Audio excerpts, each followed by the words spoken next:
Um grande prazer estar com vocês.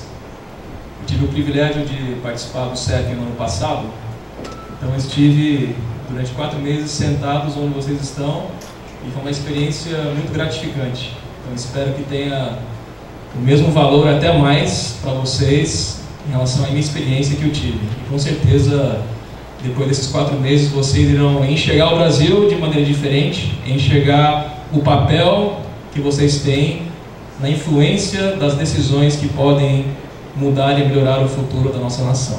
Então essa é uma das expectativas que nós temos ao formar estagiários no CEP, que nós possamos sair melhores, sair um pouco mais sábios, um pouco mais conscientes, um pouco mais cívicos em relação à nossa responsabilidade que nós temos diante das grandes responsabilidades que estão à nossa frente.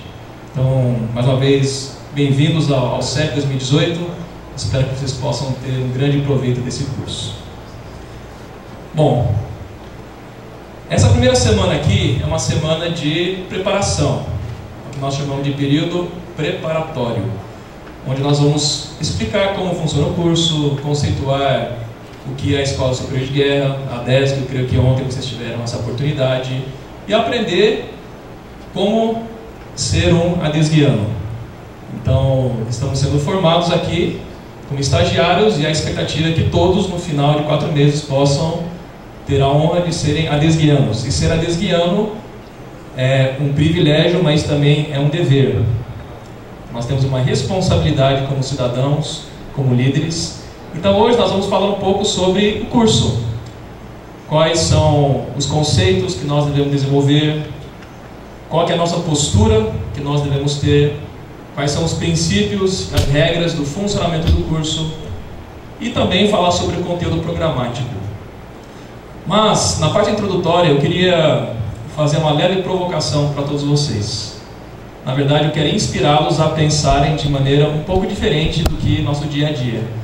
Então, na minha experiência, às vezes eu fico tão sobrecarregado de tantas coisas do dia a dia que parece que falta tempo para pensar, não é verdade? Nós ficamos ali executando muitas tarefas, sempre estamos correndo atrás daquilo que está atrasado. E estar aqui nessa noite, estar aqui de segunda a quinta durante 4 meses é um investimento. É um investimento do nosso tempo, do nosso esforço. E eu quero que todos nós tenhamos a percepção de que este investimento vai dar retorno, primeiramente para nós, mas também para as pessoas ao nosso redor. Mas depende da nossa atitude. Se nós tivermos uma atitude positiva e responsável, nós iremos aproveitar muito mais do curso. Eu creio que, talvez, não para todos, mas para boa parte de nós, já faz um tempinho que nós não sentamos para ouvir uma aula, certo? Eu sei que alguns são mais novos aqui e talvez não tenham tanto tempo que saiam da sala de aula, mas muitos aqui, talvez fazem alguns anos que não sentam na sala de aula. E às vezes dá sono, às vezes a gente fica viajando, pensando no que nós precisamos fazer amanhã. A gente fica pensando em tudo aquilo que nós deixamos pendentes para vir para cá correndo, para chegar no horário, porque a pontualidade é um princípio adesguiano. Então, precisamos realmente saber que isso é um investimento e a nossa atenção é muito importante, porque o que nós vamos aprender aqui não fica apenas para esses 4 meses, mas fica para toda a nossa vida. E durante toda a nossa vida nós vamos lembrar dos princípios, dos conceitos que nós discutimos aqui e com certeza isso vai ajudar a todos. Então, para abrir a parte introdutória, eu queria falar um pouco sobre a agenda. Então, o que nós vamos falar hoje? Primeiro vamos refletir um pouco sobre o potencial do Brasil. Depois nós vamos falar sobre quais são os objetivos desse curso de Política e Estratégia da ADESG. E aí eu vou provocar vocês um pouco para pensarmos sobre o nosso papel na sociedade como líderes e como influenciadores. Primeiramente, falando da nossa importância como aqueles que formam opiniões, e cada um de vocês foi escolhido a dedo. Não é todo mundo que tem a oportunidade de fazer o CEP. Então, considerem-se privilegiados que vocês estejam aqui, porque vocês são formadores de opinião. Vocês têm um papel ativo nas comunidades em que vocês vivem, no círculo profissional, no círculo social, E nós precisamos saber que nós somos formadores de opinião. O curso da DESG visa formar lideranças. Na aula inaugural do general Humberto, nós vimos que nós somos aqueles que lideram a sociedade para alcançarmos nossos objetivos de justiça, de paz social, de desenvolvimento, de segurança. E para que nós possamos ser líderes, precisamos entender quais são algumas características essenciais para uma liderança, não apenas uma liderança de curto prazo, mas uma liderança estratégica.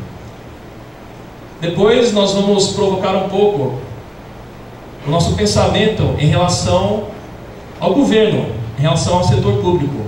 Como que nós podemos influenciar o rumo da nossa nação, se nem sempre estamos diretamente responsáveis pelas decisões que influenciam a nossa nação? Precisamos entender que maneiras nós podemos influenciar o desenho da maneira como as decisões são tomadas. E, para finalizar, vamos falar um pouco sobre os princípios e a conduta durante o curso, e como que o curso vai ser administrado, e fechar com o conteúdo programático. Bom, estamos num curso de política e estratégia, para formar lideranças civis, militares, para desenharmos, para construirmos o futuro da nossa nação. E quando nós falamos de liderança, um dos primeiros conceitos que nós precisamos ter claro é que um líder tem uma visão. Todo líder tem alguma expectativa em relação ao futuro. Ele enxerga lá na frente alguma meta grande, algum objetivo significativo. E nós precisamos saber que o Brasil é um país com um tremendo potencial. Acabamos de cantar o hino nacional e nós somos motivados a sonhar com um Brasil fantástico. Sonhar com um Brasil que não apenas tenha uma potência, um potencial, mas consiga realizar seu potencial. Então vamos entender um pouquinho 3 dimensões no qual o Brasil hoje já é grande, já tem uma posição de destaque no mundo internacional. Primeiramente, o Brasil é o 5º maior país do mundo em extensão territorial. Nós estamos falando de 8,6 milhões de quilômetros quadrados. Nós temos enormes reservas naturais. O Brasil, em termos de água doce, é a maior reserva de água doce do mundo. Nós temos muitos minerais, nós temos uma vasta riqueza na nossa terra. E por isso nós somos líderes em produção de commodities agrícolas, porque a grande extensão da nossa terra nos permite ser uma potência agrícola. Na verdade, o Brasil é um país continental, e para aqueles que já tiveram o privilégio de viajar pelas diferentes regiões, parece que cada região é um país diferente. Creio que todos já tenham visto aquele mapa do Brasil para ver quantos países menores podem caber dentro do nosso território. Então, nós temos um território muito grande. O Brasil tem uma população de mais de 200 milhões de pessoas. Ou seja, o nosso mercado consumidor é muito grande. Nós temos muita gente morando em nosso país. Somos a 5ª maior população do mundo. Isso gera uma reserva muito grande para todo tipo de resultado: consumo, geração de inteligência, de pesquisa. Estamos falando de formar futuras gerações que podem transformar o mundo. A nossa mão de obra, em termos de pessoas, traz muitas possibilidades. Além disso, o Brasil é um dos países do mundo que tem mais de $1 trilhão em PIB. Nós somos uma economia relevante no cenário internacional. Então, se nós juntarmos essas 3 dimensões de extensão territorial, tamanho da nossa economia e tamanho da nossa população, olha no meio do círculo, no meio dos 3 círculos. Só 3 países do mundo têm simultaneamente essas 3 condições, de terem uma área maior que 5 milhões de quilômetros quadrados, uma população mais de 150 milhões de pessoas e também um PIB mais de $1 trilhão. China, Brasil e Estados Unidos. Então, quando nós olhamos para o Brasil com essa perspectiva, e olhamos também para os Estados Unidos e para a China, que realmente tem um impacto muito mais significativo no mundo do que o Brasil, a gente começa a pensar, mas por que o Brasil não é mais do que ela tem de potencial? E aí nós precisamos olhar para nós, como estagiários no CETEM. Quem vai influenciar para que o Brasil realize seu potencial? Nós não somos observadores da construção do Brasil, nós somos protagonistas, nós somos líderes e influenciadores para que o Brasil possa realizar o seu potencial. Então nós precisamos ter a percepção de que o Brasil é grande, mas agora precisa se desenvolver para que realmente seja uma potência real e não apenas uma potência nominal. Olhando para esses 3 círculos, a gente pode agora começar a olhar num processo de benchmarking, como é que o Brasil está relacionado a outros países numa análise multidimensional. Tem um instituto chamado Legatum, que fica em Londres, que estuda como pavimentar caminhos para levar os países da pobreza para a prosperidade. Eles selecionaram alguns fatores para medir 149 países para entender, ano após ano, como esses países estão se desenvolvendo nesses blocos de desempenho. Não dá para ver muito bem, mas são 9 que eles medem todo ano para ver se os países estão avançando ou se estão recuando em relação à prosperidade. Eles definem prosperidade como uma combinação de qualidade econômica, um ambiente para se fazer negócios, governança de um país, liberdade pessoal, capital social, os relacionamentos entre as pessoas, tem a ver com o envolvimento das pessoas na sociedade, o nível de suporte e apoio que as pessoas têm um no outro, tanto no ciclo de amizades ou na família, segurança, educação, saúde e o meio ambiente, o ambiente natural. Então, se nós olharmos para os primeiros 25 países do mundo, o Brasil não está entre eles. O país número 1 é Noruega, depois vem Nova Zelândia, depois vem Finlândia, depois vem Suíça, depois vem Suécia. Os Estados Unidos está em 18. Então aqui nós vemos uma comparação de uma instituição bastante séria que avalia os países ano após ano para ver a prosperidade definida dessa maneira. E a prosperidade não é apenas uma questão econômica. A economia está ali, mas a prosperidade tem a ver com o bem-estar da população, como que a sociedade está avançando para atingir os objetivos em comum de todos. Onde vocês acham que o Brasil está nesse ranking que é lançado todo ano? Em último não. O último país do mundo na classificação do ano passado é o Iêmen. É o Iêmen. Tá? O Brasil está aqui, ó, 54. E olha quem está acompanhado do Brasil. Jamaica é 55, melhores do que o Brasil: Sri Lanka, África do Sul, Bulgária, Suriname, Grécia, Argentina. Os argentinos estão melhores do que a gente. Catar, Romênia, Hungria, Trinidade e Tobago, Croácia, Malásia, Lituânia, Panamá. Então, se nós olharmos para aquele primeiro conceito de que o Brasil tem uma potência muito grande, mas nós olhamos para um estudo bastante fundamentado dizendo se o Brasil é próspero ou não diante de um benchmark de 149 países, o Brasil está ali no meio. Então nós precisamos nos conscientizar de que nós precisamos mudar esse país. O Brasil é um país abençoado. Nós não temos grandes catástrofes naturais. Vocês têm acompanhado a situação lá na Guatemala, do vulcão. Muito triste, muito difícil. Nós não temos guerras no sentido de guerras internacionais, nós temos uma guerra interna. Mas o Brasil é um país geralmente pacífico.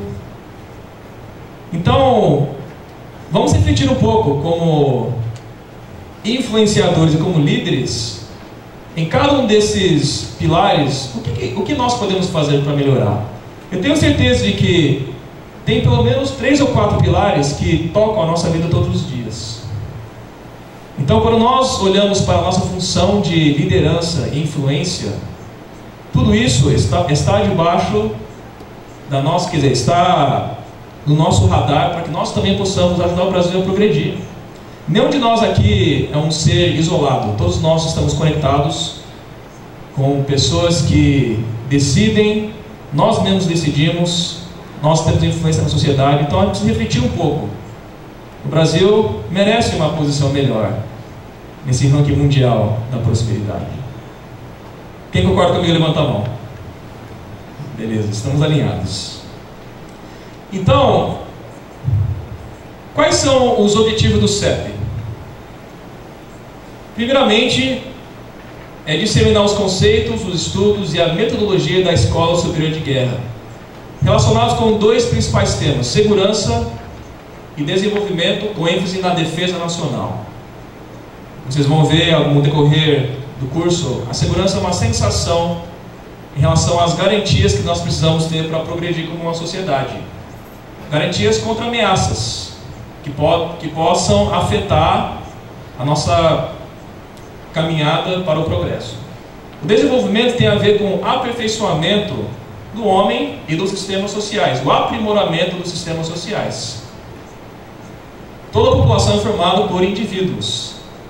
Então, todos nós precisamos sentir que nós estamos crescendo, nós estamos nos desenvolvendo.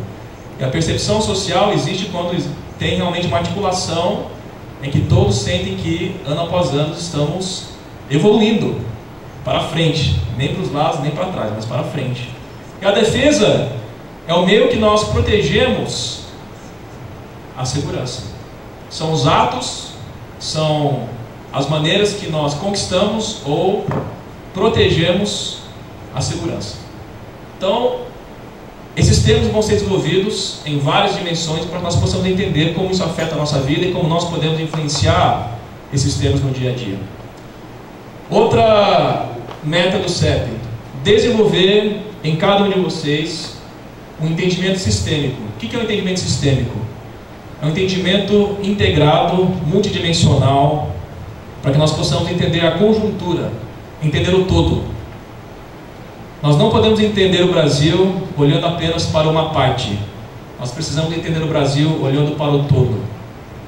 Quando nós olhamos para algum problema, temos que olhar aspectos econômicos, temos que olhar aspectos educacionais, temos que olhar aspectos da segurança pública, temos que analisar aspectos culturais, precisamos analisar aspectos logísticos, precisamos entender qual que é a história regional para entender o que está acontecendo. Então, as dimensões são múltiplas, nós precisamos entender como isso se conecta. Esse é o entendimento sistêmico. E aí, em vários níveis: municipal, regional, nacional, internacional. Para quê? Para nos capacitar. Nos capacitar para quê? Para que nós possamos ser aqueles que ajudem nas soluções. Apontar problemas é algo muito fácil. Eu creio que todos nós, se fizermos um exercício agora, escreva no teu caderno 50 problemas do Brasil. Todos nós seremos capazes de escrever, sem pensar muito, em 50 problemas. E tratar as soluções. E pensar em como resolver. Isso já exige um pouco mais de esforço, um pouco mais de empenho, um pouco mais de compreensão. Então, nós queremos formar estagiários que sejam adesguianos, que consigam pensar nas soluções para o nosso país, nas soluções para o nosso município, nas soluções para a nossa região. Sempre fazendo propostas de políticas e estratégias. Daí vem o nome do curso. Criatividade é uma das fortalezas do brasileiro, certo? Então nós queremos incentivar a criatividade. Nós queremos que tenhamos ideias novas, ou pensar nas ideias antigas de maneira diferente. Para quê? Para que nós possamos tratar das características específicas do Brasil. Lembra que eu falei de atitude? Mas com uma atitude positiva. Eu vou falar a minha percepção como adesguiano, como eu encaro o Brasil. É difícil, É difícil, com certeza. Tem muitos problemas? Com certeza. É fácil de resolver? Não.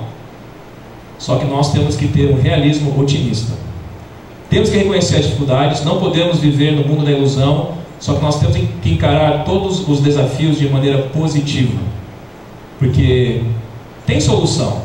Talvez demore mais tempo do que nós estamos querendo, mas no final tudo tem alguma solução. Tem soluções de curto prazo, que são paliativos, e tem soluções de longo prazo, que são conjunturais, são sistêmicos. E sempre com lucidez, com honestidade, com sensatez, com bom senso, com equilíbrio, com ponderação. Então, uma desguiana tem que pensar de maneira bastante holística. E outro objetivo do CEP é para que nós possamos multiplicar a comunidade desguiana, a fim de proporcionar o conhecimento e a prática da cidadania e também da nacionalidade. Eu espero que todos nós possamos sair um pouco mais patriotas, um pouco mais brasileiros em relação ao sentimento de responsabilidade que nós temos para desenvolver nossa nação. Então, são esses os principais objetivos do CEP.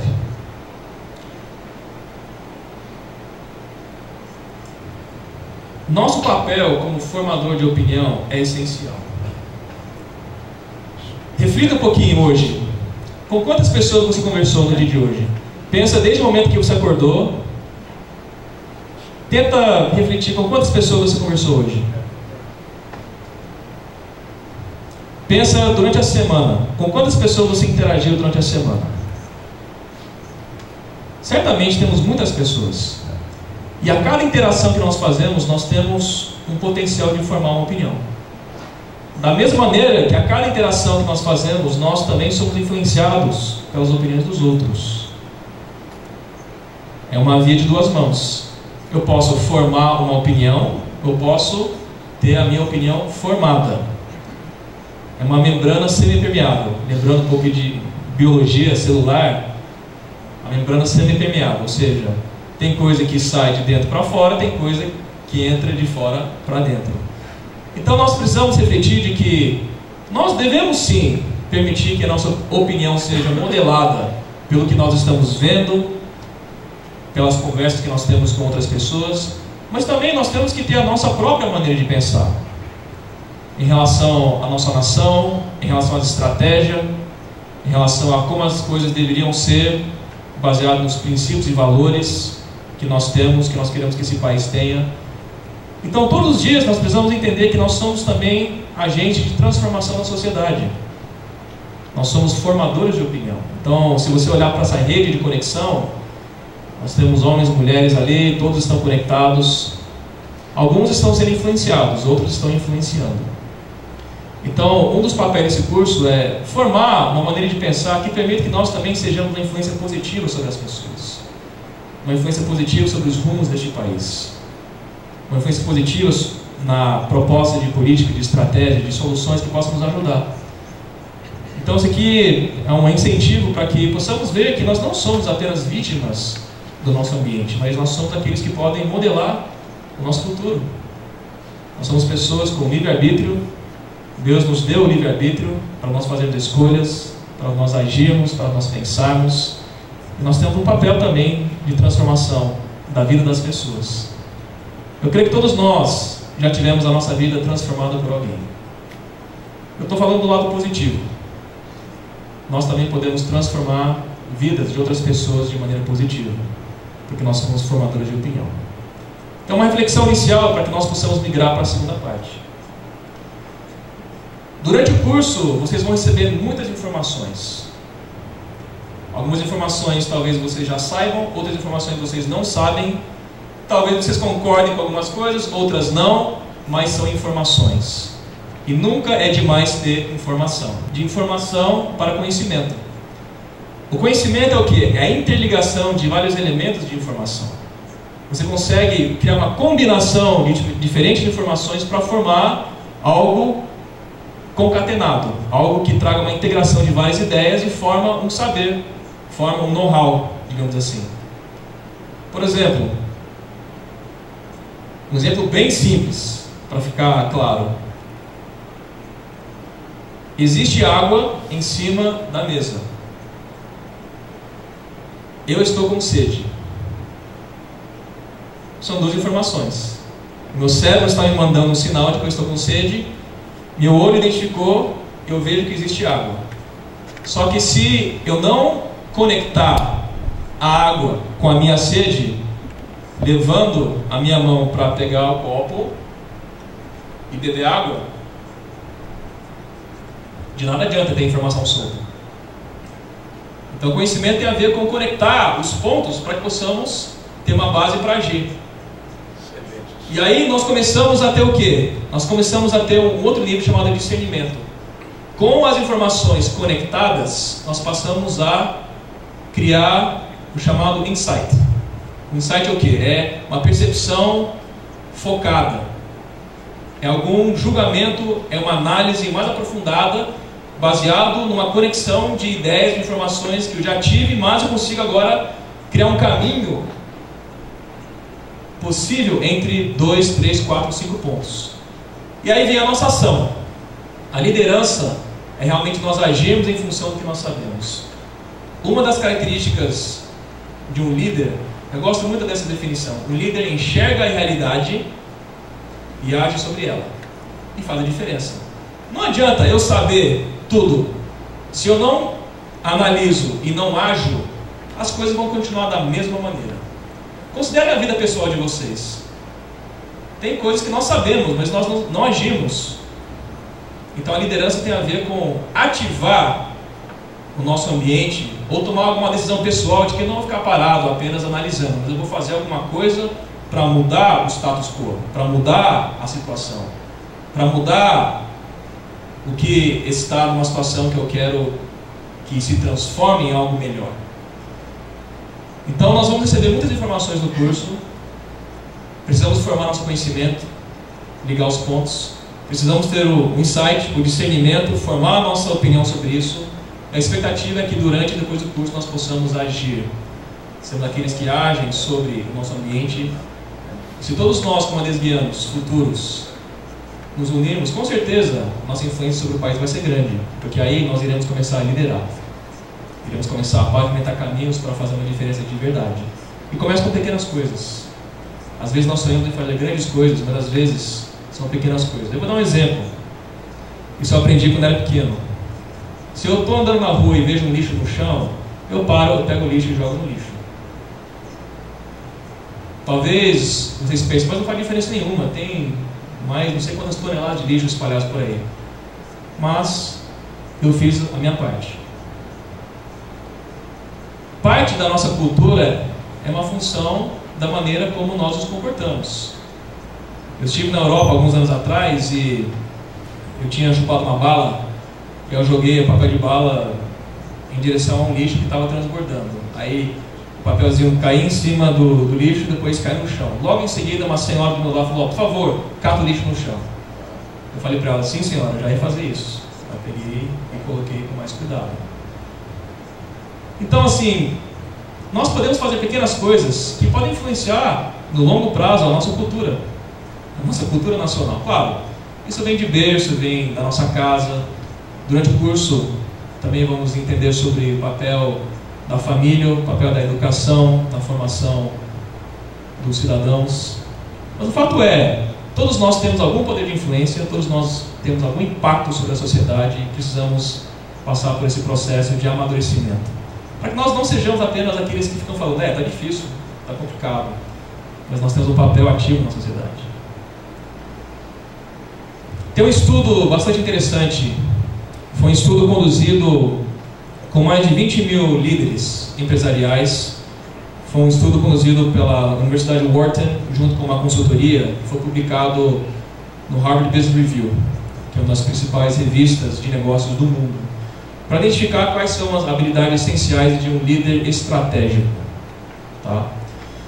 E eles identificaram 6 habilidades que os líderes estratégicos possuem e praticam, que leva eles a saberem navegar no meio da incerteza e levam eles também a conseguir ter um pensamento um pouquinho mais sistêmico. O mundo hoje é um mundo incerto, é um mundo volátil, é um mundo ambíguo e é um mundo complexo. É um mundo VUCA, um conceito bastante conhecido. Como navegar as águas da incerteza? As eleições estão se aproximando. Alguém sabe o que vai acontecer? Ninguém sabe o que vai acontecer. Esse é o mundo que nós estamos vivendo. Mas existem algumas habilidades, como líderes estratégicos, que nos ajudam a navegar as águas com um pouco mais de efetividade.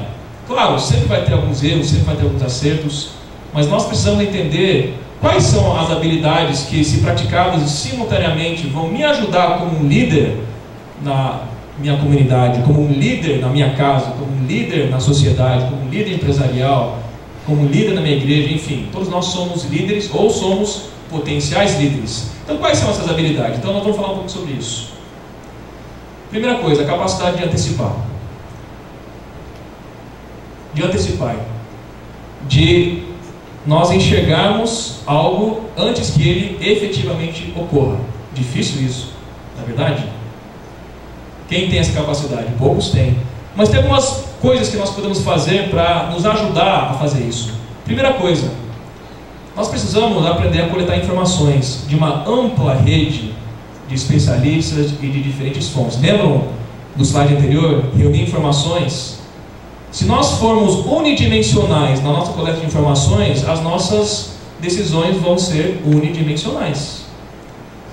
Se nós aprendemos a coletar diferentes fontes de informação, quer dizer, coletar informações de diferentes fontes, nós vamos ter um pouco mais de capacidade de prevenção, de fazer algo antes que aconteça. E precisamos também sair do nosso ambiente natural. Ou seja, procurar informações que estão fora do nosso dia a dia.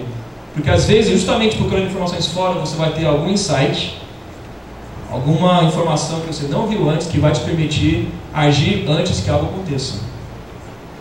Certo? Aqui está relacionado ao mundo empresarial, mas vamos olhar para a competitividade das nações.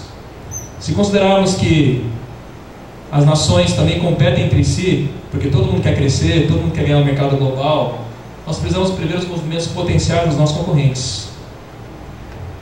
Por isso que tem guerras comerciais entre os países, por exemplo. Olha o que a China está fazendo agora. Olha o que os Estados Unidos estão fazendo agora. Na verdade, motivado principalmente pelos Estados Unidos, numa guerra comercial. É um grande jogo de xadrez. Então, prever os movimentos potenciais dos outros que podem conflitar com nossos interesses é importante. Então, ao planejar algo, vamos pensar como que os outros vão reagir. E vamos pensar de maneira um pouco mais preventiva. Então, tudo isso nos ajuda a sermos aqueles que antecipam as coisas. Tem 3 tipos de pessoas nesse mundo: aqueles que fazem acontecer, aqueles que esperam acontecer, e aqueles que dizem: ué, o que aconteceu?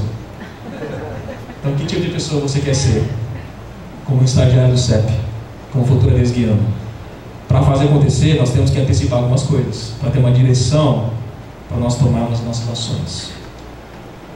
Um líder estratégico também precisa aprender a ter uma mentalidade de desafiar. O que é ter uma mentalidade de desafiar? Nós não aceitarmos algo como ela é e não ficarmos contentes com apenas uma maneira de enxergar. Suponha que você esteja convencido do seu ponto de vista. Procura conversar com pessoas de diferentes pontos de vista para ver se você não consegue mudar um pouquinho.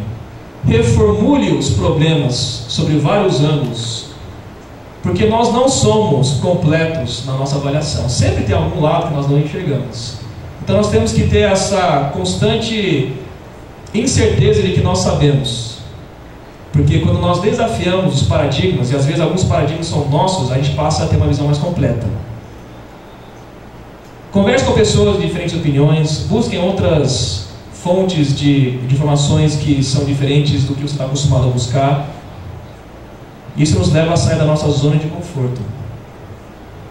Nos leva a sair da nossa zona de conforto. Um líder também é alguém que sai da sua zona de conforto. Vamos olhar para os casos recentes de empresas que acabaram da noite para o dia, entre aspas, porque não tiveram a capacidade de antecipar e também não desafiaram o seu modelo de negócio. Locadora de vídeo. Acho que boa parte de nós já alugamos algum vídeo no Blockbuster, certo? Uma mega operação. Vem o Netflix e acaba com a indústria inteira, certo? Câmera digital. A Kodak foi um dos pioneiros no conceito de câmera digital, mas não queriam perder o seu negócio principal. E hoje a Kodak é apenas uma sombra do que eram antes. Então eles não desafiaram o seu paradigma, ou não tiveram a coragem de agir sobre isso. Interpretar. Isso tem a ver com o que nós falamos anteriormente.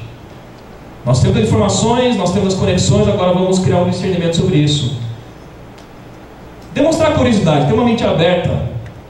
Teste múltiplas hipóteses de trabalho antes de chegar a conclusões. Não cria apenas um plano A. Cria um plano A, um plano B, um plano C, um plano D e um outro plano asterisco. Porque nesse mundo VUCA, os líderes precisam também operar de maneira multiscenários. Nós precisamos interpretar a complexidade que nós temos ao nosso redor e saber que, se não der por aqui, nós vamos por aqui. Então, nós precisamos ter uma perseverança inteligente. Perseverar no sentido de não desistir. Como é que é? Nós somos brasileiros, não desistimos nunca? Ok.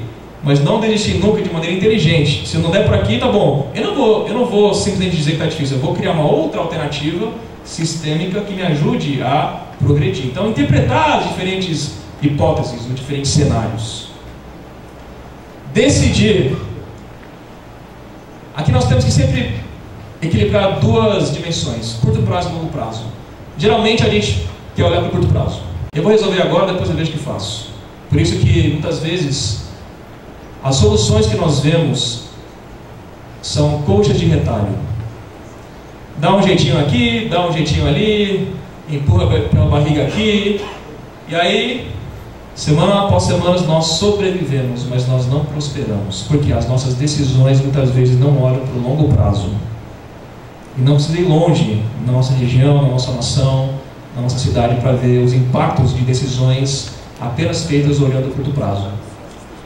É o conceito de trade-off. O que é trade-off? São trocas. Nós não podemos também ficar olhando só para o longo prazo e esquecer o curto prazo, mas se nós olharmos para as nações que realmente tiveram um plano de desenvolvimento de longo prazo, olha onde elas estão hoje e olha onde o Brasil está. Um exemplo que sempre surge é a Coreia do Sul,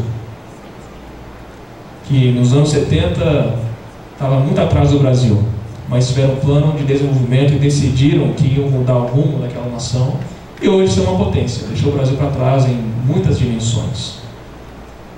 Alinhamento é uma característica de um líder estratégico. Existem muitos stakeholders, existem muitas pessoas que estão interessadas nas mesmas coisas, algumas de um lado, outras de outro lado. Nós precisamos aprender a influenciar, articular para que as partes interessadas possam progredir. Nem todo mundo vai querer a mesma coisa que nós queremos. É só olhar para a Câmara dos Deputados. Então, uma das características da política é a articulação, alinhamento. Eterno parece que nunca acaba. Mas faz parte. Se nós queremos influenciar as pessoas, nós temos que aprender a articular, aprender a fazer essas trocas, esses trade-offs. Lembrando também dos princípios e valores que nós temos. Infelizmente, nós vemos no país de hoje que, por falta dos valores e princípios corretos, essas maneiras de alinhamento geraram consequências terríveis para a nossa nação. Impactos terríveis para o povo brasileiro. Mas eu tenho certeza de que todos nós aqui temos valores e princípios corretos e nós vamos aprender a alinhar da maneira correta. Certo? E por último, mas não menos importante, aprender. Aprender com os erros, aprender com os acertos. Nós precisamos ter uma análise crítica do que acontece ao redor de nós. O mais sábio é aprender com o erro dos outros. Claro, nós também aprendemos com nossos erros, mas é estupidez nós não aprendemos com nossos erros. Então nós precisamos olhar para o mundo, olhar para o que está acontecendo ao nosso redor e começar a tirar lições. Puxa, aqui deu certo. Por que deu certo? Ter uma mentalidade um pouquinho mais investigativa, mais crítica. Qual é a causa raiz do acerto daquele plano? Qual foi a causa raiz do erro daquela ação? Por que não deu certo? Vamos pensar, vamos refletir e vamos criar novos modelos mentais para que nós não erremos de novo. Então, essa questão de aprender tem a ver com continuamente termos essa análise crítica para que nós possamos criar novas maneiras de fazer as coisas para não andarmos nos mesmos caminhos que nós sabemos que não vai dar certo. E também aprender a mudar quando nós vemos que as evidências estão dizendo o contrário. Então, é aquele equilíbrio entre firmeza e flexibilidade. Nós precisamos ter firmeza, mas também precisamos ter flexibilidade. Se a gente vê que não está dando certo, vamos refletir, vamos olhar para os fatos e vamos redirecionar. Então, os líderes estratégicos pensam e agem nessas 6 dimensões simultaneamente. Se nós refletirmos sobre isso, com certeza, algumas coisas nós fazemos, mas com certeza, assim como eu concluí, tem algumas coisas que eu não estou agindo na plenitude disso.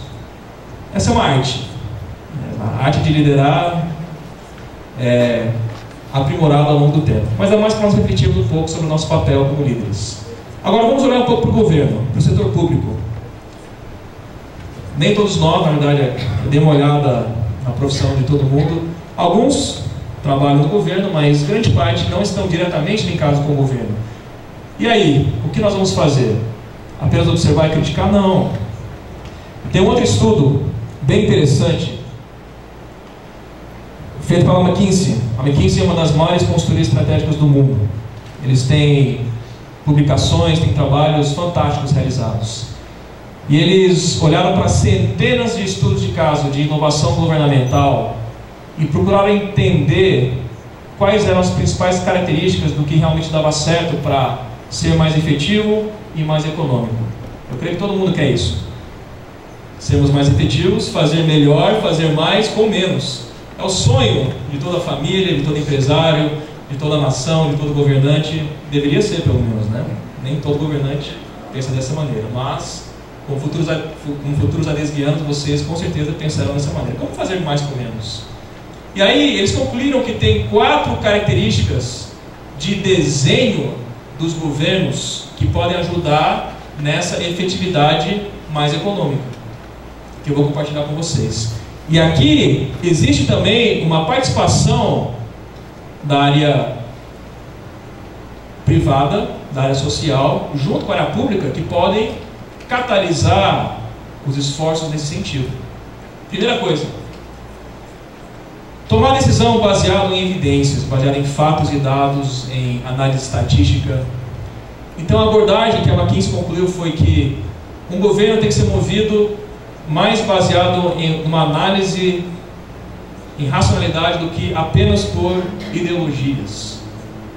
Então, uma abordagem mais pragmática. Vamos ver o que está acontecendo, vamos analisar o que está acontecendo e vamos tomar as decisões baseadas nisso.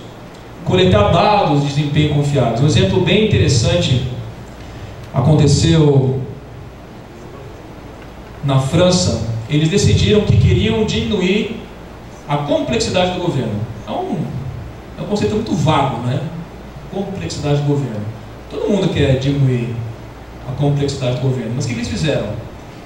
Usaram a seguinte abordagem: escolheram 50 interações do público com o governo no qual eles queriam melhorar. Por exemplo, a burocracia para casar, abrir uma empresa, pagar imposto de renda, enfim, assim, todas as interações que o governo tem contigo.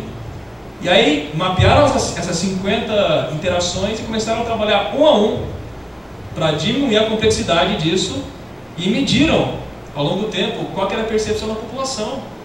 Então isso é usar dados a favor da população. Não apenas planejar num nível ideológico, nós vamos diminuir a complexidade do governo. Não, mas quais são os projetos que vão ser implantados? Quais são as decisões pragmáticas que vão ser tomadas para realmente diminuir o tempo, o custo, o estresse das pessoas interagindo com o governo? Então esse é um exemplo de como tomar decisões baseadas em dados, em desempenho. Benchmark consistente. Acabei de mostrar para vocês um benchmark internacional. Governos precisam aprender a medir o seu desempenho versus os governos. Aprender com os outros, no que os outros são bons. Nenhum governo é bom em todas as áreas. Mas tem alguns destaques de alguns governos que são melhores do que outros. Então, constantemente olhar o que os outros estão fazendo para reaplicar, para fazer um modelo de reaplicação. E usar dados para desenhar e melhorar intervenções.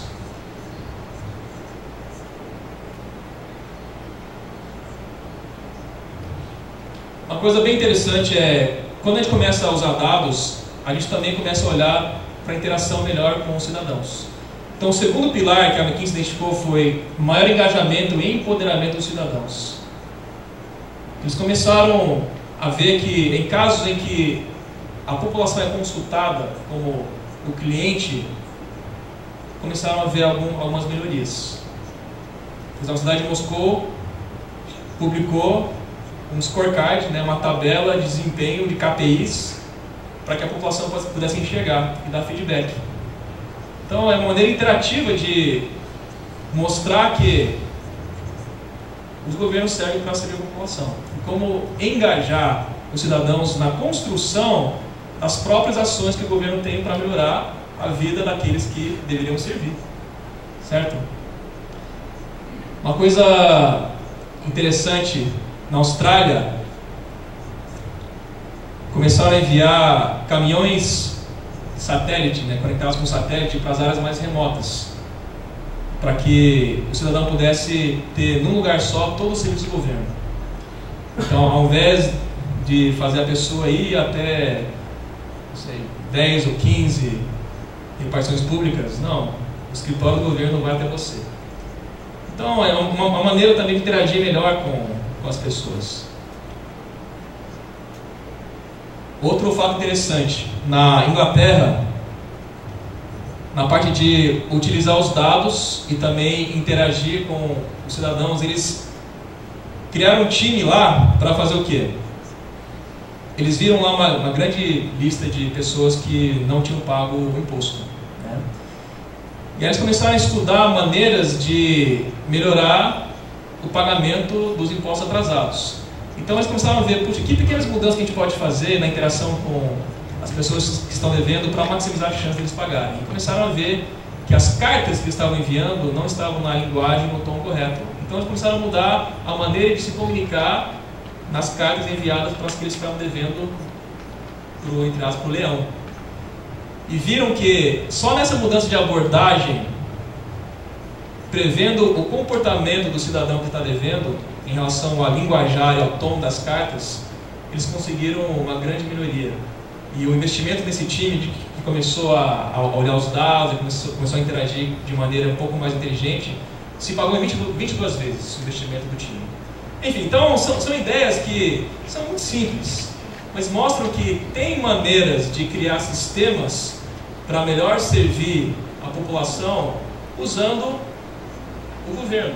Mas vejam que é uma gestão participativa e exige aquele caminho, de ter as informações, de conectar os pontos, de ter um insight e de agir para fazer isso mudar.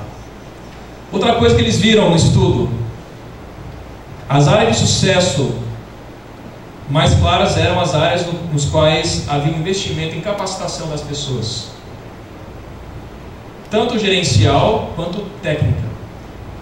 Por exemplo, uma área que o governo tinha debaixo da responsabilidade estava com uma baixa capacitação. Fizeram parceria com uma universidade para mandar as pessoas, funcionários públicos, para se capacitarem para melhorar o atendimento ao público, tanto na parte técnica quanto a parte gerencial. Um exemplo que o estudo demonstrou na parte de segurança da informação, cyber security. Então enviaram pessoal para se capacitar nessa área e já viram resultados. Então nós precisamos entender que tudo é interligado. Se nós queremos ter um governo mais eficiente, nós temos que investir nas pessoas ali. Tem que capacitar elas. Durante o século passado foi que as pessoas que muitas vezes decidem não estão capacitadas. e as pessoas que não decidem estão capacitadas. Então nós podemos mudar essa equação. Mas aí depende também da cooperação entre todas as partes, né? A área pública, com o setor privado, com os setores sociais.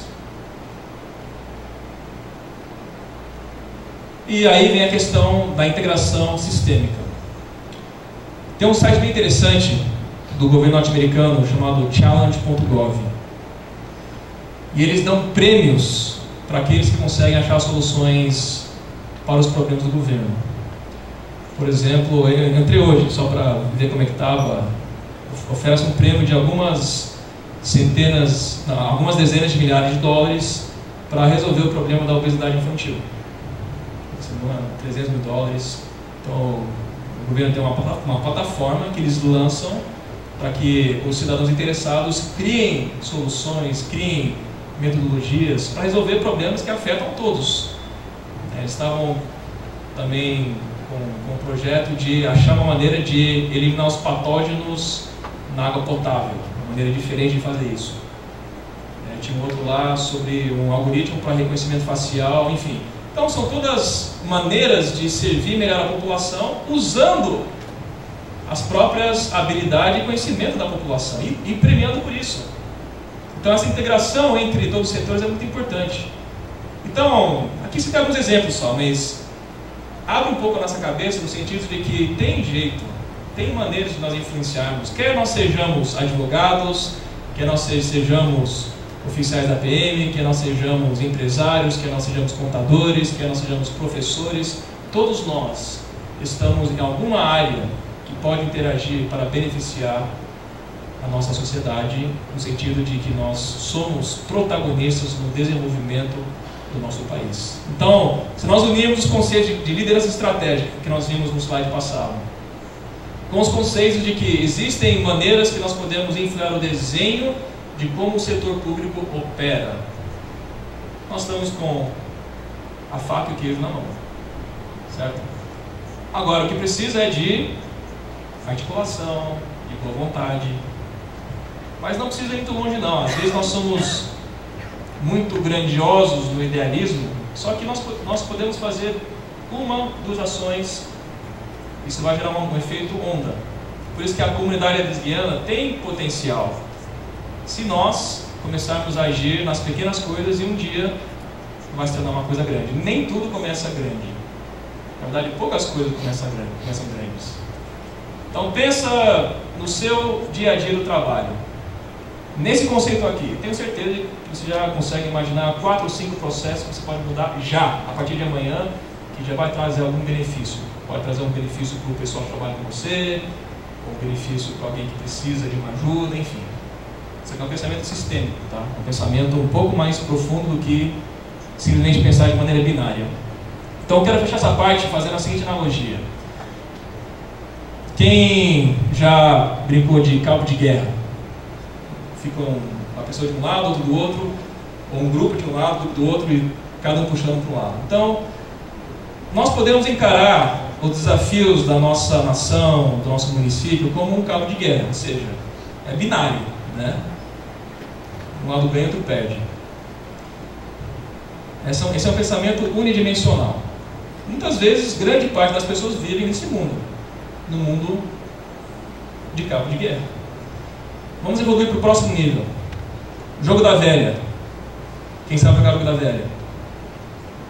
Aí precisa ter um pouquinho mais de capacidade para jogar o jogo da velha, certo? Porque aí já tem várias possibilidades ali, não é só linear, né? Puxa de um lado, puxa para o outro. Você precisa pensar, ter alguma tática, não vou nem falar estratégia, alguma tática, né, para conseguir formar a fileira dos círculos ou fileira do X. Vamos pensar no outro nível, dama. Quem sabe jogar dama? Alguns devem ser excelentes jogadores de dama. Aí realmente tem que ter um pouco de estratégia. Tem que pensar, eu vou movimentar para cá, depois eu vou movimentar para lá. Eu vou sacrificar essa peça para formar a dama lá na frente. Só que eu creio que a melhor maneira de pensarmos como líderes e influenciadores, pensando naquelas características e pensando nas oportunidades que nós temos de impactar a sociedade, precisamos aprender a jogar xadrez. Cada peça tem uma característica diferente, tem um movimento diferente, é um jogo um pouco mais profundo.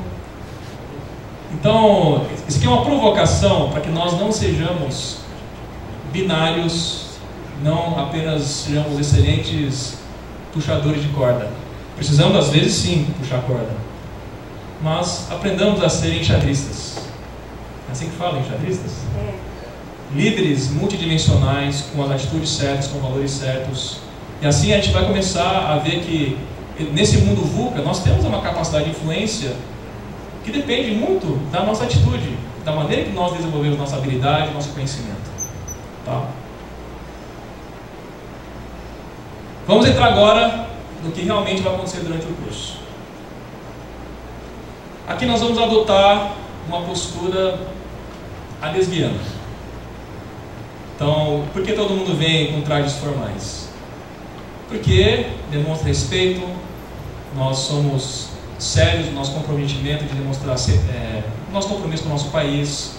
Então os trajes são formais e vai ser assim durante todo o curso, a não ser que o coordenador diga diferente. Mas é o padrão da DESG, então a expectativa é que todo mundo venha com trajes formais. A pontualidade é um dos motivos de orgulho da DESG. Então 7h30 começa e acaba 10 da noite.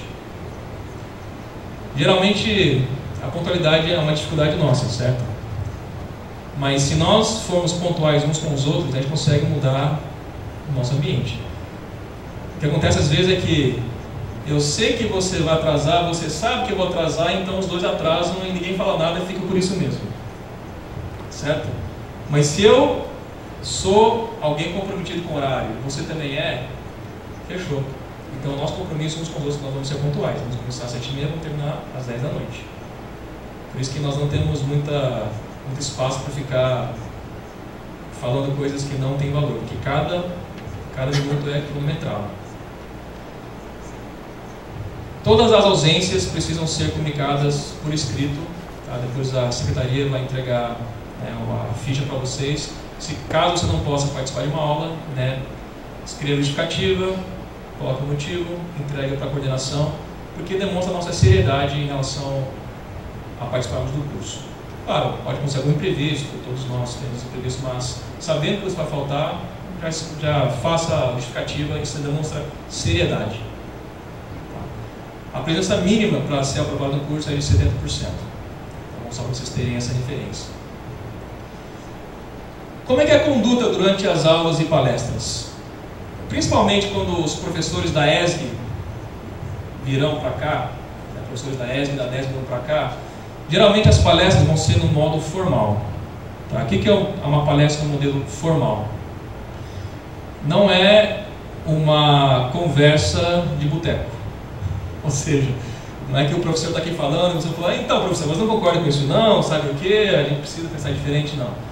Quer dizer que o professor vem aqui, ele vai ter os seus 40, 50 minutos, ele vai falar, nós não interrompemos ele, mesmo querendo fazer uma intervenção, não interrompemos ele, deixamos de terminar a sua palestra, e depois, na segunda parte, sempre tem a parte de debates, onde ele vai abrir para fazer perguntas. Então, no modelo formal, nós não fazemos perguntas durante a palestra. Nós esperamos para o segundo momento para fazer o debate. O debate é também informal. As perguntas são submetidas por escrito, tá? Depois alguém da coordenação vai recolher essas perguntas e entregar para o palestrante. E a maneira de perguntar no modelo formal é que vai ser chamado o seu nome, que se você submeter a ficha da pergunta, você vai vir à frente, vai se apresentar. Boa noite, sou o Davi Má, engenheiro e empresário, adesguiano da turma de 2017, e eu gostaria de fazer uma pergunta. E depois eu leio a minha pergunta.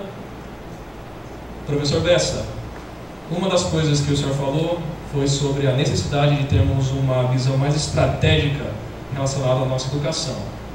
Quais são as principais dificuldades que você vê que nós precisamos superar e o que você faria se você fosse o ministro da Educação, por exemplo? E aí, o Dr. Bessa, sendo um grande especialista na educação, por exemplo, ele vai responder a pergunta.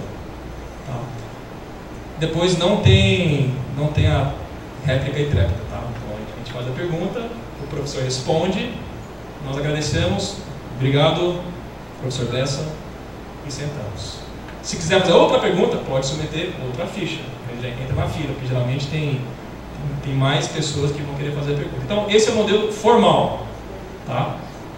Agora, alguns palestrantes durante o curso podem adotar o modelo informal. Eles vão avisar antes, ó pessoal, hoje vamos fazer mais informal, às vezes até desce aqui embaixo, né? Querem conversar, e aí, durante a palestra, pode ser que haja algumas perguntas. Aí você levanta a mão, né? Aí o palestrante olha, ele tem que olhar no olho e fala, pois não. Aí você se apresenta, você coloca de pé, se apresenta, meu nome é Davi, eu sou empresário, adesguei na turma 17. Eu queria perguntar sobre o que o senhor acabou de falar, que eu não entendi muito bem, tá? Aí ele responde. Tá? Depende muito do palestrante. Tá? Tem palestrante que até deixa de lado um pouco essa formalidade, quer bater o papo mesmo, mas por prevenção sempre vamos adotar uma postura mais cuidadosa para que possamos manter o nível que a DESG exige, por questões de respeito, por questão de disciplina. Então, principalmente na primeira parte, é um modelo mais formal. Tá? Então, eles fazem fila para fazer pergunta. Depois, de acordo com cada palestrante, se ele falar que é informal, nós podemos ser um pouquinho mais tranquilos. Mas a DESG, no modelo formal, tem essas práticas para que nós possamos também aprender depois a nos portar como líder da sociedade, com todo respeito, com toda disciplina, e dessa maneira que nós preservamos um pouco da nossa maneira de ser. Né? Tem maneiras de brigar, tem maneiras de se colocar. Então, sempre com elegância, sempre com postura, com ponderação. Nós podemos ser muito firmes, mas temos que saber fazer as perguntas, saber nos comportar. Então, é um pouco de treinamento de cidadania e de liderança para que depois do curso nós possamos levar isso também em todos os ambientes nos quais nós iremos com certeza fazer perguntas e também influenciar os tomadores de decisões. Tá? Depois, a coordenação vai disponibilizar para vocês os manuais da Escola Superior de Guerra. Então são três livros que falam sobre a doutrina da ESG. Leiam. É uma leitura teórica, mas ela nos ajuda a formar os conceitos que fundamentam o curso. Então tem os elementos fundamentais, assuntos específicos, método para o planejamento estratégico. Isso ajuda muito, porque quando os professores vierem, se você já leu, você vai ter mais condições de entender. Porque se você vê o conceito pela primeira vez e não leu ainda, talvez isso demore um pouquinho mais. Então, para melhor aproveitamento, é melhor ler um pouco à frente, para já ter uma percepção mais aprofundada, para tornar mais produtivo o teu aprendizado durante as palestras de linha um pouco mais teórica relacionada ao que a ESG tem de conceito. Tá? E no final, além de presença, todos precisam fazer o trabalho de conclusão de curso. Então, tem um trabalho de grupo e tem que ser aprovado. Tem que apresentar e tem que ser aprovado. Senão, o delegado Bessa não vai liberar o certificado para vocês. Tá? Isso aqui é uma dica pessoal. Aproveitem e façam networking. Com o seu colega estagiário, com os professores, com os palestrantes. Uma das principais maneiras que eu me beneficiei do curso ano passado foi justamente nas amizades que eu criei. Claro, o conhecimento é muito importante, só que a rede de relacionamentos é o que fica para a vida.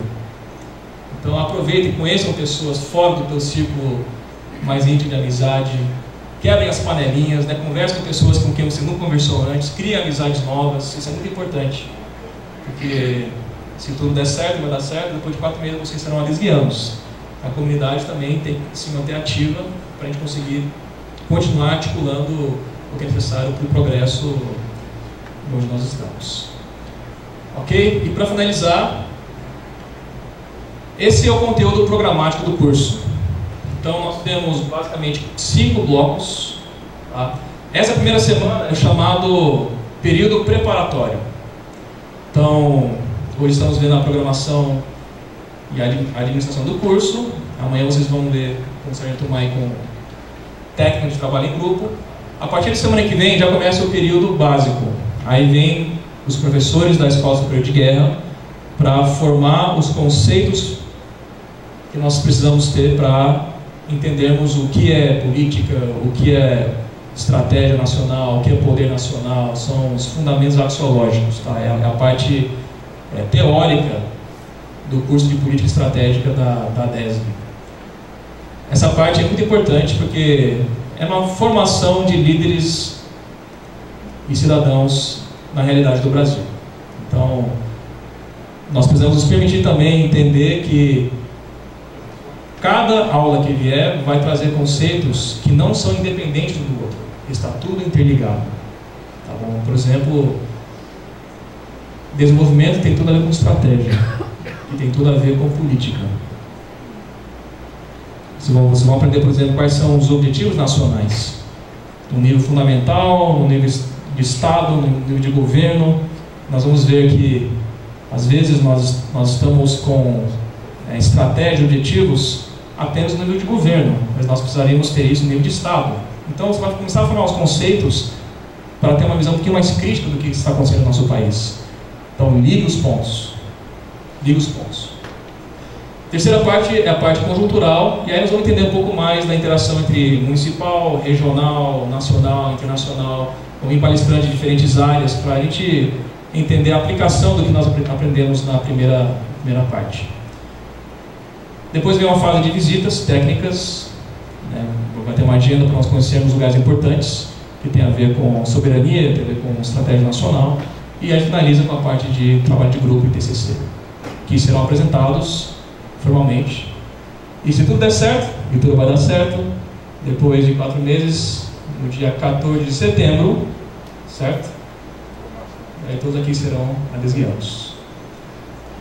Bom, pessoal, eu levei um pouco mais de tempo do que eu estava planejando, tá? São 3 minutos antes das 9, mas como nós vamos terminar às 10, acho que ainda está dentro, né, delegado? Tá bom. Então, muito obrigado, que Deus abençoe a todos, estou à disposição.